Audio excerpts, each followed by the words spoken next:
বৈশাখী লাহা, আপনি বলেছেন আপনার মুখের তুলনায় হাত দুটো অনেক কালো হয়ে যাচ্ছে, তার উপায় কি? বৈশাখী, আমি প্রথমে একটা কথা বলবো যে মুখের স্কিনটাকে আলাদা করে ভাববেন না। মুখের জন্য যা কিছু যত্ন আপনি করছেন, যা কিছু টেক কেয়ার আপনি করছেন, হাতের জন্যও সেটা করতে হবে। আমরা মুখে সানস্ক্রিন অ্যাপ্লাই করছি কিন্তু হাতে করছি না, এটা ঠিক নয়। প্রথমেই হাতের মধ্যে সানস্ক্রিন অ্যাপ্লাই করতে হবে। তার জন্য সানস্ক্রিন এমনি অ্যাপ্লাই করলে তো হবে না, প্রথমে সেটাকে হাতটাকে ধুয়ে নিতে হবে, তারপরে আপনাকে সানস্ক্রিন অ্যাপ্লাই করতে হবে। যেমন মুখের স্কিনটাকে টেক কেয়ার করছেন সেরকম। এছাড়া কারণ হাতে আর পায়ে একবার ট্যান পড়ে গেলে না, ট্যানটাকে রিমুভ করা খুব ডিফিকাল্ট হয়ে যায় বৈশাখী। তো সেই জন্য আমাদেরকে খুব টেক কেয়ার করতে হয়।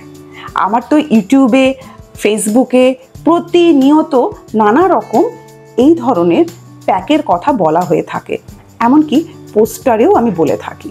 একটু দেখে নেবেন, সব থেকে ইজি যেটা, সব থেকে সহজ যেটা, সেটাই আমি করতে বলি।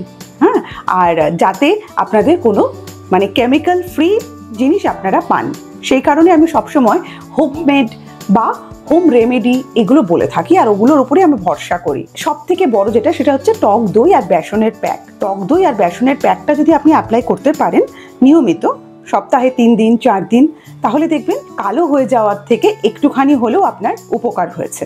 আর এগুলো যদি রেগুলার মেনটেন করতে থাকেন, তাহলে দেখবেন অনেকটাই উপকার হয়ে গেছে। হ্যাঁ, হাতের স্কিন, মুখের স্কিন, পায়ের স্কিন, ইভেন আমাদের আন্ডার আর্মস, সবটাকেই টেক কেয়ার করতে হয়, তা না হলেই মুশকিলে পড়তে হয়।